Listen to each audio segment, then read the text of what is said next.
brought to you by Puneet Balan Group and Maharashtra Tourism.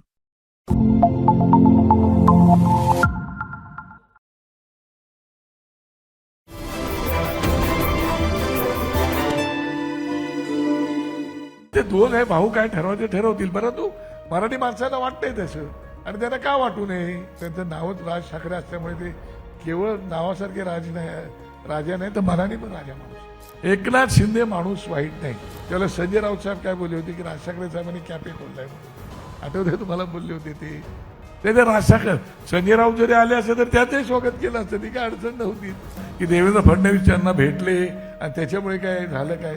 मला वाटत नाही तसं. ते मराठी भाषेविषयी आणि मराठी माणसाविषयी ती कधीही तडजोड करणार नाही, त्याची आम्हाला पूर्ण खात्री. ब्रँड वगैरे असं काय नसतो. ब्रँड हा मार्केटमध्ये असतो, बाजारात. हे ब्रँड ते ब्रँड. ठाकरे एक विचारधारा आहे. पण मला आत्ताची बैठक सुरू करत असताना तो 2017चा प्रसंग आठवतो की जिथे महाराष्ट्रातला एक नेता येतो, तो उघड उघड असं बोलतो की माझं राजकारण संपलं तरी चालेल पण हे दोन भाऊ एकत्र आले पाहिजेत. त्यानंतर वरळीच्या डोमचा प्रसंग जिथे दोन भाऊ एकत्र येतात, महाराष्ट्रात त्याचा सगळा गाजावाजा होतो आणि टाळ्या वाजवणाऱ्या कार्यकर्त्यांमध्ये, त्यानंतर शिट्ट्या वाजवणाऱ्यांमध्ये आणि अगदी त्या स्टेजच्या समोर फुगड्या घालणाऱ्यांमध्ये एक व्यक्ती असते आणि ती तो सगळा क्षण डोळ्यात भरून घेत असते. नाव आहे बाळा नांदगावकर. नमस्कार, स्वागत. म्हणजे राजसाहेब गेल्या 2-3 दिवसात काय बोलले किंवा आत्ता रिसेंटली आत्ता दुपारीच एक ट्विट केलंय यावर मला विचारायचं आहे. पण पहिला प्रश्न मुळात हा आहे की हे सगळं घडलं कसं की दोन भावांनी सोबत यायचं. याच्या मागे फक्त मराठी हाच मुद्दा आत्ता तरी दिसतोय जो तुम्ही फोरग्राऊंड करताय, वारंवार सांगायचा प्रयत्न करताय की ती परिस्थिती तयार व्हायला लागली किंवा त्याच्या आधी तुमचे काही कॉन्व्हर्सेशन झाले असतील. ते थोडा जरा किस्सा मला समजून घ्यायचा आहे की नक्की काय घडलंय. कारण याच्या आधी ती टाळी द्यायचा प्रयत्न झाला होता, तो पुढे गेला नाही. मग राजसाहेब स्वतः त्याच्यावर बोलले होते की उद्धव ठाकरेंनी रिस्पॉन्सच दिला नाही. तर नक्की घडलं काय, कारण तुम्ही त्या प्रक्रियेचा भाग होता.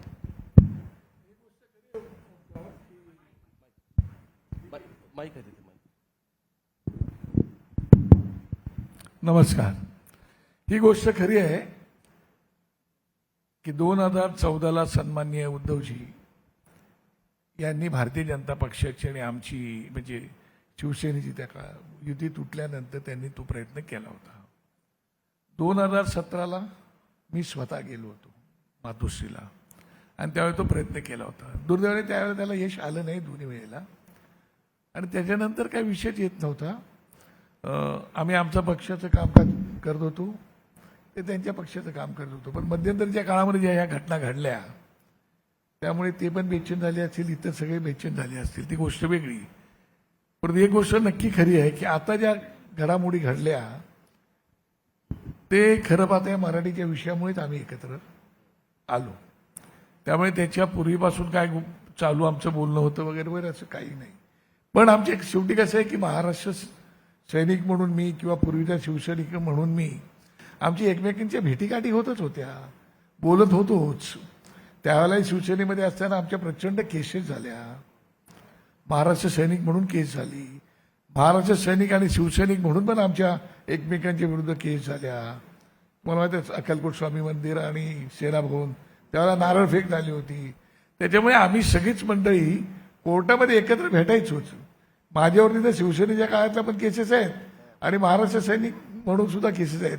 पण एकमेकांना भेटत त्याला काय शेवटी कसं कूळ आणि मूळ माणूस विसरत नाही ना हो. कूळ आणि मूळ आमचं तेच होतं. त्यामुळे आम्ही एकमेकांना भेटत जरी होतो तरी अत्यंत प्रेमानेच भेटत होतो आणि त्याच्यामुळे झालं. परंतु मी त्या दिवशी राज ठाकरे साहेबांनी आपल्या भाषणामध्ये डोममध्ये म्हणाले की याचं खऱ्या अर्थाने धन्यवाद सन्मान्य राज्याचे मुख्यमंत्री देवेंद्र फडणवीस यांना द्यायला पाहिजेत की त्यांनी हिंदीची सक्तीचं जे काही GR काढला आणि त्यामुळे दोघे भाऊ एकत्र आले. नाही पण आता तुम्ही फडणवीसांचा विषय काढला म्हणून आता मला विचारायचं आहे. मला आठवतं की त्याच्या आधी फडणवीस राजसाहेबांना भेटायला आले होते. आता मग माझा प्रश्न उलटा आहे की राजसाहेब जरी म्हणत असले की म्हणजे बाळासाहेबांमुळे नाही आले पण देवेंद्र फडणवीसांनी आम्हाला एकत्र आणलं, तर माझं असं म्हणणं आहे देवेंद्र फडणवीस राजसाहेबांना असं काय म्हणाले की तुम्हाला एकत्र यावं लागलं. नाही, गोष्ट एक लक्षात घ्या. राज ठाकरे साहेबांचा हा व्यासंग खूप वेगळा आहे. ते मैत्रीचे संबंध असो किंवा नातेसंबंध असो ते अत्यंत प्रेमाने जपत असतात. तुम्ही त्यांच्यावर टीका जरी केलीत तर ती टीका सुद्धा ती हसत खेळत येत असतात. तुम्ही त्यांचे दुश्मन नाही होत. ते परखडपणे स्पष्टपणे आपली विचार मांडत असतात आणि त्यामुळे त्यांचे मैत्रीचे संबंध हे सगळ्या पक्षात आहेत. तुम्हाला आठवत असेल की पुण्यामध्ये पवार साहेबांची ज्यावेळेला त्यांनी मुलाखत घेतली त्यावेळेला अशाच सगळ्या वावड्या उठल्या होत्या. तुम्हीच मीडियावाल्यांनी उठवल्या होत्या की आता राष्ट्रवादी आणि मनसेची युती झाली वगैरे वगैरे, नाही का. आणि त्याच्यामुळे ते देवेंद्र फडणवीस असोत, एकनाथजी शिंदे असोत किंवा पवारसाहेब असोत, सुप्रियाताई सुळे असोत किंवा अजितदादा पवार असोत किंवा इतर कुठल्याही, सगळ्यांना ते मित्र म्हणून भेटत असतात व राजकारणाच्या पलीकडे ते हे संबंध जपतात. पण ज्यावेळेला त्यांना एखाद्या माणसाने जर चांगलं काम केलं तर ते कौतुकही करतात, त्याचं अभिनंदनही करतात. परंतु चुकीचं त्यांना वाटलं तर मग तुम्हाला माहिती आहे लावरे ते व्हिडिओ पण दाखवतात, त्याची तुम्हाला ती कल्पना आहे. त्याच्यामुळे त्याचा स्वभाव आहे. म्हणून तुम्ही सांगड अशी घालू नका की देवेंद्र फडणवीस त्यांना भेटले आणि त्याच्यामुळे काय झालं काय. मला वाटत नाही तसं. ते मराठी भाषेविषयी आणि मराठी माणसाविषयी ती कधीही तडजोड करणार नाही, त्याची आम्हाला पूर्ण खात्री आहे. पण बघा, एखाद्या मुद्द्यावरती आपलं पटकन पटू शकतं, पण दोन माणसं एका पेजवर येण्यासाठी बफरिंग टाइम लागतो. आत्ता तोच पिरियड आहे का? त्याचं कारण असं आहे की एकीकडे उद्धव ठाकरे भाषणामध्ये हे म्हणतायत की आम्ही एकत्र आलो एकत्र राहण्यासाठी, आणि दुसरीकडे राजसाहेबांचं आत्ताचे रिसेंट स्टेटमेंट्स, आता मला असं वाटतं की काही वेळापूर्वी त्यांनी ट्विट केलंय काही क्लॅरिफिकेशन द्यायला, पण ते असं म्हणतात की आत्ता लगेच पॉलिटिकली काही एकत्र नाही, किंवा असा कदाचित स्टँड असेल त्यांचा, आणि मग जेव्हा निवडणुका असतील तेव्हा आपण हे सगळे पुढ्या गोष्टी पाईपलाईनमध्ये नेऊ. तर मग दोन्ही भाऊ मराठीच्या मुद्द्यावर एकत्र आले, त्यासाठी कार्यक्रम केला, राजकीय दृष्टी एका पेजवर नाहीत. नाही, तुम्ही कसं आहे, तुम्ही गरज नसताना नाही ती सांगड घालताय. लक्षात घ्या, समविचारी विषयांसंबंध जर एखादा माणूस आपल्या सोबत जर असेल तर त्याच्यासोबत बोलायला काय हरकत नाही. राजकारणामध्ये संघर्ष असतो, संवाद असतो, मतभेद असतात, हे सगळ्या गोष्टी असतातच. मतभेद बाजूला ठेवून जर एखादी गोष्ट चांगली कोणाच्या हितासाठी, मराठी माणसाच्या हितासाठी घडत असेल तर हे सगळं बाजूला ठेवायला पाहिजेत आणि त्याच्यात संवाद साधला पाहिजे आणि पुढे जायचा विचार केला पाहिजे, असं मला वाटते. आणि म्हणून त्यांनी त्या दिवशी पण सांगितलं, त्यांनी मराठी या विषयाची चौकट पण सोडली ना. तुम्ही पाहिलं त्यांनी त्यांच्या भाषणातून मराठी या विषयाची चौकट न सोडता त्यांनी मराठीची भूमिका ठामपणे मांडली. आता तुम्ही म्हणाला की दोघांनी याबद्दल सांगड घालून पुढे जायचं असतं आता, असं म्हणणं आहे. आता येणाऱ्या काळात तर पुढे निवडणुका आहेत, निवडणुकांमध्ये दोघं मग सोबत जाणार नाही जाणार, मग याबद्दलचं अँबिग्विटी क्लिअर कधी होणार या सगळ्यातली? नाही, विषय घ्या तुम्ही. पुन्हा एक मी तुम्हाला सांगतो की तुम्ही ह्या विषयाचा संबंध निवडणुकांशी लावता. निवडणुकांना खूप वेळ आहे हो, निवडणुकांना खूप वेळ आहे. त्याच्यामुळे आता तुम्ही म्हणजे आम्हाला असं वाटतंय की आमच्यापेक्षा जास्त घाई तुम्हाला झालेली दिसते आम्हाला. काय त्याच्यामुळे तसं काही नसतं. परंतु ठीक आहे ना, एखादा विषय घेऊन जर आपण एकत्र येऊन जर वाटचाल करतोय त्या विषयापुरतं तर काय अडचण नाही. आणि कुठेही काही झालं तरी शेवटी कसं की दोन व्यक्ती स्वातंत्र्य, अभिव्यक्ती स्वातंत्र्य आहेत, दोघांच्या वाटा वेगळ्या आहेत, दोघांचे पक्ष वेगळे आहेत. काय बाळासाहेबांनी त्यांच्या हयातीमध्ये एक प्रकारे दोन पक्ष एकाच विचारधारेचे त्यांना पाहायला मिळाले. त्याच्यामुळे दोघे काय त्या विषयावरती बोलू शकतात. आजच्या तारखेला तुम्ही जर पाहिलं तर मला तरी असं वाटतंय की प्रत्येक पक्षाला आपला आपला पक्ष वाढवायचा पूर्ण अधिकार आहे, घेऊन जाण्याचा पूर्ण अधिकार आहे, आणि आम्ही पूर्णपणे आमच्या पक्षाच्या विचारांना पुढे घेऊन जाण्यासाठी ठामपणे काम करतात. मराठी हा मुद्दा इंटरेस्टिंग आहे, त्याच्यावरून हे सगळं घडलं सांगताय. पण ना टायमिंगवरती प्रश्न उपस्थित राहतात. म्हणजे मराठी माणूस म्हणून सगळ्यांनाच क्षण चांगला वाटला, माध्यमकर्मींपासून सगळ्यांनीच ते एन्जॉय पण केलं की काहीतरी आपल्या भाषेसाठी घडतंय, त्याबद्दल कोणाला शंका नाहीये. पण हे टायमिंग इतकं इंटरेस्टिंग आहे. तुम्ही म्हणता की निवडणुका अजून बराच वेळ आहे, पण ती जमीन भुसभुशीत करायची प्रक्रिया सुरू झाली काय आता? नाही, पहिली एक गोष्ट लक्षात घ्या तुम्ही की इकडे जमीन भुसभुशीत नाही आहे. भुसभुशीत जमीन असल्या की राज ठाकरे नेहमी बोलतात तिकडे घुशी जास्त घुसतात आणि आम्हाला घुशी घुसू पण द्यायचे नाही. काय त्याच्यामुळे योग्य वेळेला योग्य निर्णय होऊन जातो. अजून योग्य वेळ आली नाही आली त्याला अजून वेळच आहे ना. त्याच्यामुळे त्या विषयावरती किती भाष्य करायचं त्यापेक्षा त्यांनी त्यांच्या पक्षाचा विचार करावा, आम्ही आमच्या पक्षाचा विचार करतो, पुढचं पाहता येईल काय करायचं ते. त्यामुळे त्या विषयावरती फार काही आपण किती जरी खोदून काढण्याचा प्रयत्न केला तरी काहीच होणार नाही असं मला वाटतंय. काय आणि राजकारणामध्ये कसं आहे की कोणत्या वेळेला बोलावं याचं निश्चितपणे भान मला पण आहे. आलं लक्षामध्ये. त्याच्यामुळे वेळावरती आम्ही बोलूच सगळं. बरं, पुढे जायचं म्हणून मी तुम्हाला म्हणजे मुद्दाहून तो प्रश्न यासाठी विचारला होता की दोन्ही भावांनी एकत्र यावं ही जर महाराष्ट्राची इच्छा आहे असं संजय राऊत क्लेम करत असतील किंवा उद्धव ठाकरेंच्या बाजूने हे क्लेम होत असेल, अगदी भाषणात ते म्हटले की सोबत राहण्यासाठी आलोय, म्हणून तो प्रश्न तुम्हाला होता. नाही, माझ्या मनात इच्छा जरी असली, महाराष्ट्रातल्या तमाम मराठी माणसांच्या मनात जरी इच्छा असली तरी सुद्धा त्या दोघांची पण मनात इच्छा असली पाहिजे. उद्धव साहेबांनी इच्छा बोलून दाखवली असं तुमचं म्हणणं आहे. राज ठाकरेंनी त्या विषयापुरतं बोलून दाखवलं. पण तुम्ही एकंदरीत जर ते भाषण ऐकलं तर त्या भाषणामध्ये राज ठाकरे साहेबांची एक शेवटची ओळ आहे, ती तुम्ही दुर्लक्ष केलं असं मला वाटतं. त्याला ते त्या असं भाषणात शेवटच्या ओळीत म्हणाले की बाळासाहेबांचं स्वप्न पूर्ण होईल असं बोलले होते ते. याचा अर्थ ते झालं का? नाही, त्याला वेळ असतो ना. परंतु कुठल्याही गोष्टीचा एवढं घाई करून उतावळेपणा करून असं होत नाही. काही गोष्टी तर ते एक प्रोसेस असते, कुठली कोणासोबतही करायला त्याला एक प्रोसेस असते आणि ती संपूर्ण प्रोसेस झाल्याशिवाय तर कोणतीच गोष्ट होत नाही. कारण मला तरी सध्या काही दिसत नाही. बरं, आमचा जन्म झाल्या तारखेपासून 2007 सालापासून आम्ही एकटेच लढतो आहोत.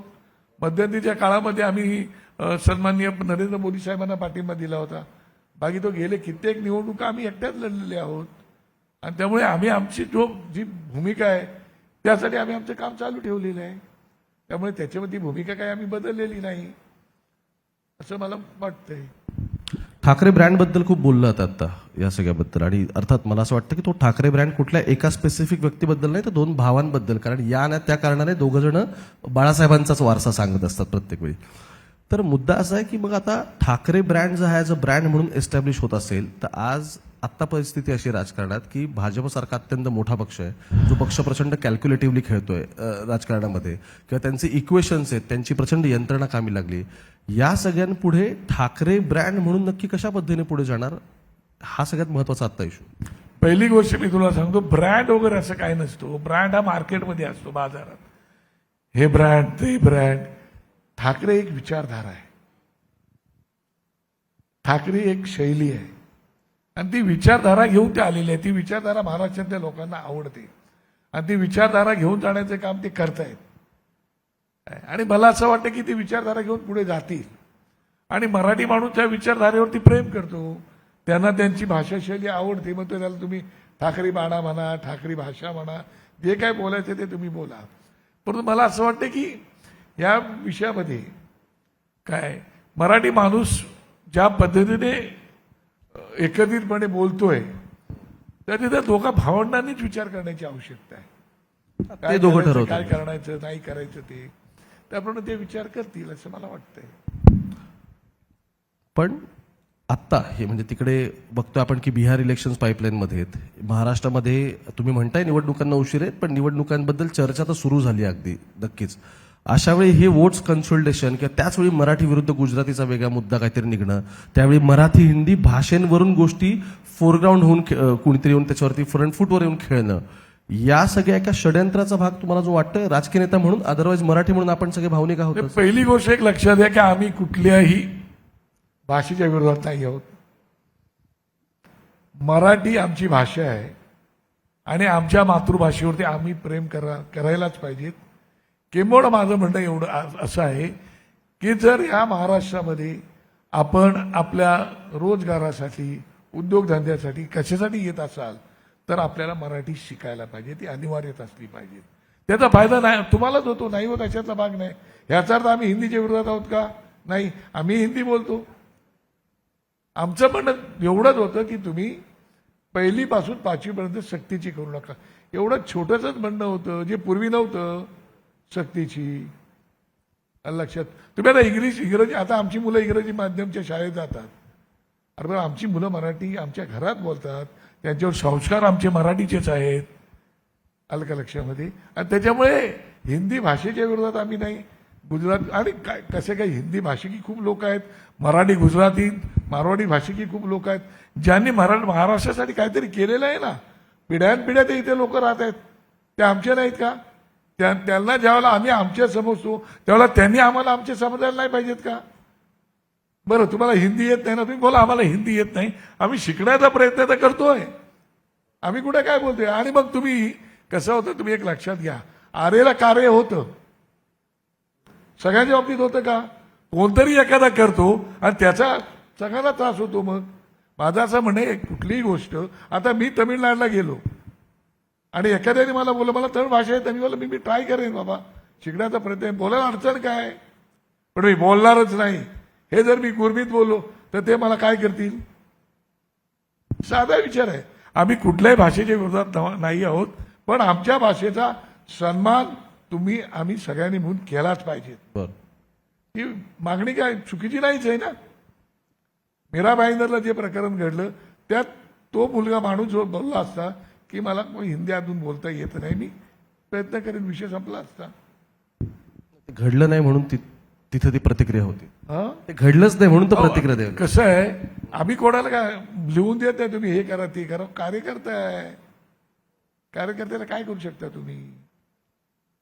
ह्या घटना घडतात ते आम्हाला काय आवडतात का?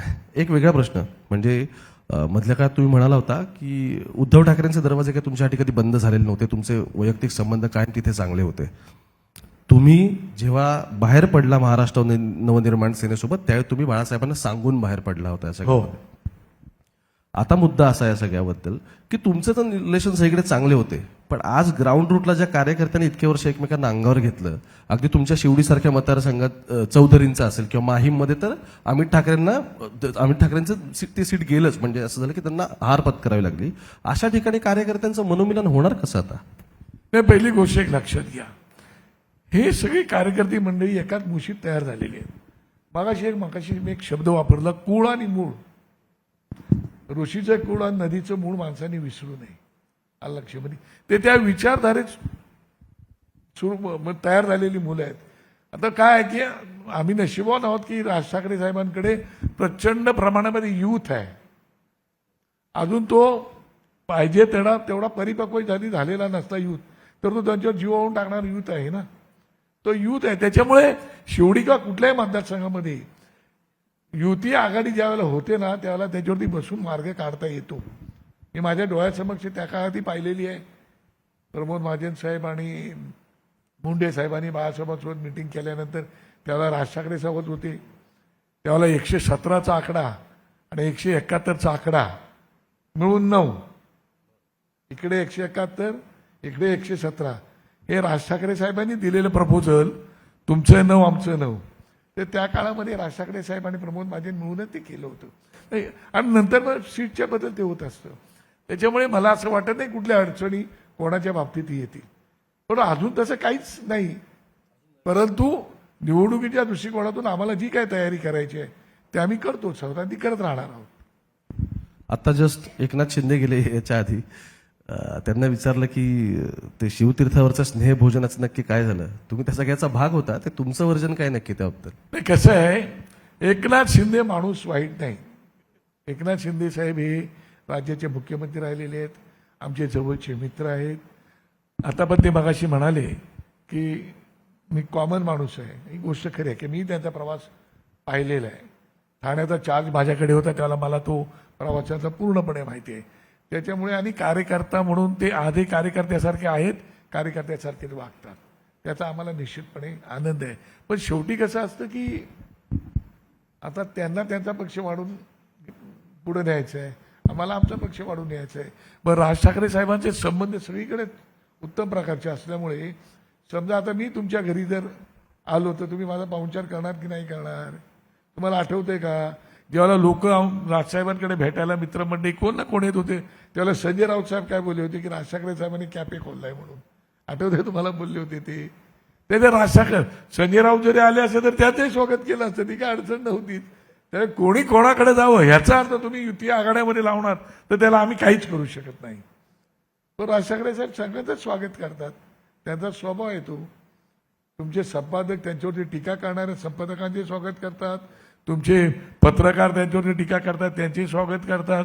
ते कुठेही राग दुस्वास मनात ठेवतच नाहीत.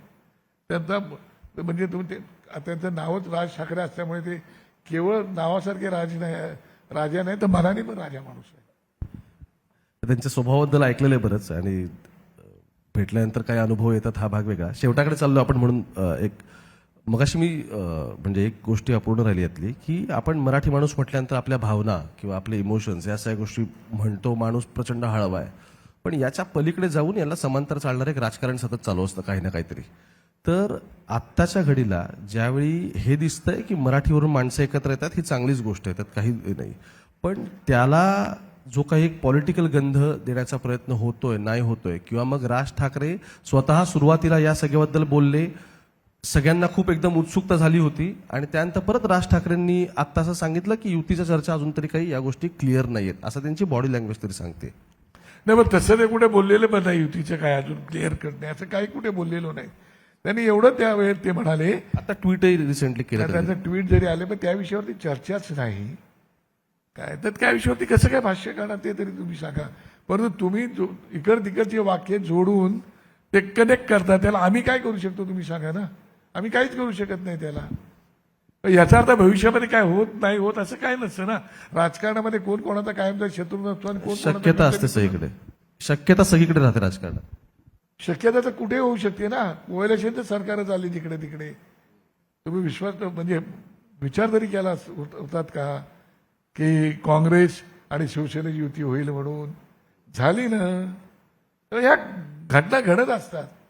त्याच्यामुळे तुम्ही कशा अँगलनी त्याच्याकडे बघताय त्याच्यावरती विचार आहे. बरं काय करायचं आहे तर तुम्ही बोलून आम्ही करणार आहोत का? तसं होत दोन भाऊ नाही. ठरवणार, ते दोन भाऊ ठरवणार. हा ते दोन आहे भाऊ काय ठरवायचे ठरवतील. परंतु मराठी माणसाला वाटतंय तसं आणि त्यांना का वाटू नये. ठाकरे कुटुंबावरती ज्याचं प्रेम करतात तर त्यांना वाटतं ते साहजिकच आहे आणि आपलं त्याच्याविषयी काय म्हणणंच नाही. तुम्ही मराठी आहात, तुम्हालाही वाटत असेल, त्याचा आम्हाला आनंद आहे, आमचं काय म्हणणं नाही. त्याच्यामुळे तो विषय आपण किती लावून धरायचा त्याचा विचार करावा लागतो. शेवटचं पटकन एक रॅपिड फायर 3 प्रश्न. महायुती की उद्धव ठाकरे? महायुती की उद्धव ठाकरे? त्याचं आता उत्तर देण्यात काय पॉईंटच नाही ना. मग देवेंद्र फडणवीस की शरद पवार? अहो, सगळी माणसं चांगली आहेत. पवारसाहेब पण चांगले आहेत. तुमच्यासाठी पॉलिटिकली कोण तुम्हाला कन्व्हिनियंट वाटतं? माझ्या दृष्टीने पॉलिटिकली राज ठाकरे हा माझ्यासाठी एकदम योग्य माणूस आहे. माझ्यासाठी नाही, महाराष्ट्रासाठी सुद्धा. आणि मला माहिती आहे की राज ठाकरे अत्यंत परिपक्व राजकारणी आहेत. त्यांना माहिती आहे की महाराष्ट्राचं हित, मराठी माणसाचे हित आणि पक्षाचं हित कसं साधायचं आणि कुठे गेल्यानंतर साधता येईल त्याच्यात त्यांना पूर्णपणे कल्पना असल्यामुळे ते आपल्या पक्षाला पुढे घेऊन जाऊ शकतात आणि आपली विचारधारा या महाराष्ट्रामध्ये रुजवू शकतात. शेवटचा प्रश्न. आदित्य ठाकरे की अमित ठाकरे? मला असं वाटतं की दोन्ही तरुण आहेत. दोघे आपापल्या जागेवरती उत्तम प्रकारचं काम करतायत. सन्माननीय आदित्य ठाकरे यांना प्रोसेसमध्ये जाण्याची संधी मिळाली, त्यामुळे त्यांना अभ्यास करायची संधी मिळाली. मंत्रिमंडळामध्ये गेल्यानंतर किंवा विधानसभेत गेल्यानंतर बरेचशा गोष्टींचं ज्ञान प्राप्त होतं, माहिती मिळते. मंत्रिमंडळात गेल्यानंतर अधिकारी वर्ग इन्फॉर्मेशन प्रचंड देतो काय, त्याच्यामुळे त्यांच्याकडे जरा जास्त इन्फॉर्मेशन येते. परंतु दोन्ही ठाकरेच आहेत. दोन्ही ठाकरेच आहेत. खूप खूप धन्यवाद बाळाभाऊ तुमचे. आभारी आहे आपल्या सगळ्यांचं मनापासून. महाराष्ट्रात मराठी फक्त भाषेपुरतं नाही तर त्याच्या अनुषंगाने चालणारं राजकारण, मराठीवर आता बोलणारे प्रॉमिनेंटली नेते आणि त्याच्या अनुषंगाने घडणाऱ्या सगळ्या गोष्टी या संदर्भातल्या बऱ्याच गोष्टी त्यांनी आता आपल्याला सांगितल्या आणि येणाऱ्या काळातही आपण भेटत राहणार आहोत या सगळ्याबद्दल. बाळाभाऊ खूप खूप धन्यवाद.